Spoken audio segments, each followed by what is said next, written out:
This sudden rise began with a comeback victory at Camden Yards a few Sundays ago for the Yankees, a distinctly different team than the one that opened the season so ominously until that day. Buck Showalter and his first-place Orioles arrived in the Bronx for another taste on Friday night. And the Yanks somehow pulled off a far crazier comeback for their most dramatic win of this young, blossoming season to storm into an unlikely tie for the AL East lead. Aaron Judge pulverized another couple of baseballs. Jacoby Ellsbury crushed a grand slam and Starlin Castro tied it with another homer in the ninth to complete a full rebound from a 9-1 hole, before first-year Yankee Matt Holliday sparked bedlam with one of those Yankeeography signature moments, a 3-run blast to right center in the 10th, for a 14-11 slugfest decision over the Orioles at the stadium. An amazing feeling, Joe Girardi said after the Yanks moved into at least a share of first place for the first time since August 24, 2015. We are down 9-1, then 11-4, but this group is resilient and we never quit. We have the ability to hit the ball out of the ballpark and that's what we did. After the riveting opener of their latest litmus test divisional showdown, the Rolling Yanks are now winners of 13 of their past 16 games, highlighted by consecutive pitching gems by Luis Severino and Masahiro Tanaka earlier this week in Boston. Before you scoff at how early we still are in the season, this sort of comeback as share of the top spot in the East are no small short-term accomplishments for this team, with 2 more clashes looming this weekend. And the Yanks, don't forget, started the month with 4 losses in 5 games, until a Judge homer and a 4-run eruption in the 9th inning in Baltimore on April 9 sparked what since has been a wholly unexpected April run BAC into contention and instant legitimacy.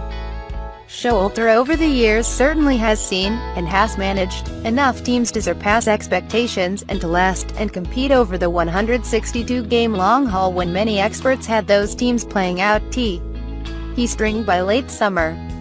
Is it time to ask whether the retooled Yankees, yes, we know, still the deep-pocketed Yankees, can be one of those surprise teams or stories we get across sports occasionally?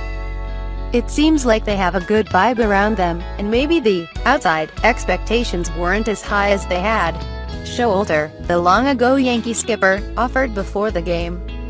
Guys that are in the locker room, coaches, managers, players have high expectations. They don't ever talk about what the perceptions are. Despite GM Brian Cashman insisting in February that his team wasn't waving any white flags, the perception of these Yankees entering 2017 was filled with a slew of unmistakable ifs. We all are well versed in that laundry list by now. As in, if the starting rotation answers its multitude of young, Severino and 5th starter Jordan Montgomery, old, Sabathia, and in between, Michael Pineda, questions. Or, if so many returning veteran position players, you know all the names, can hold up their end and provide valued production. Or, if, and the young power bats can either repeat last year's crazy success, Gary Sanchez, or re-establish their swings following major injuries, Greg Bird, or make the necessary adjustments to improve dramatically, Judge, right away. Not all of those questions have been answered affirmatively, no, they haven't yet. Not with Sanchez only slated to begin a rehab assignment on Monday after injuring his arm April 8, or especially with Bird hitting just 1 homer with a paltry .109 batting average after missing all of last season following shoulder surgery. Still, a few of them most assuredly have started to take shape in a manner even the Yanks couldn't have fully or wishfully envisioned. I know one thing, the starting pitching is pretty impressive, Showalter said beforehand, after posting a 2.70 ERA over his first 4 outings.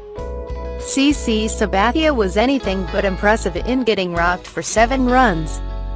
Most notably a 2-run homer by Wellington Castillo in the 4th and a mammoth 470-foot blast by Manny Machado above the darkened batter's eyeglass in dead center 1 inning later. I couldn't keep us in the game, Sabathia said. But it's awesome to see the way this team fights. When Mark Trumbo clocked a grand slam in the 6th against Brian Mitchell, this one felt over. Or did it? I felt like we were in the game the whole time, to be honest, Judge said. I thought Judge's second homer kind of gave us the feeling of, here we go, Girardi added. Indeed. The latest 2 laser shot homers by Judge, giving him 9 already. Ellsbury's first career slam and Castro's 2-run shot off fill-in closer Brad Brach somehow made this one go to 11-11 in the 9th. Those 4 blasts set up Holiday's walk-off heroics against lefty Jason Aquino, and prompted his 3-year-old son, Reed, to tell him afterward, "Daddy, I saw you hit a home run," for a wild opening win in this suddenly key early season home series, with first place on the line. Anytime you get a chance to hit a walk-off hit of any kind, really, and the team wins, it's a thrilling feeling, Holiday said. But that was pretty fun to be able to come back and to finish the job. Thanks for watching. Please subscribe my STC News channel. Goodbye and see you again.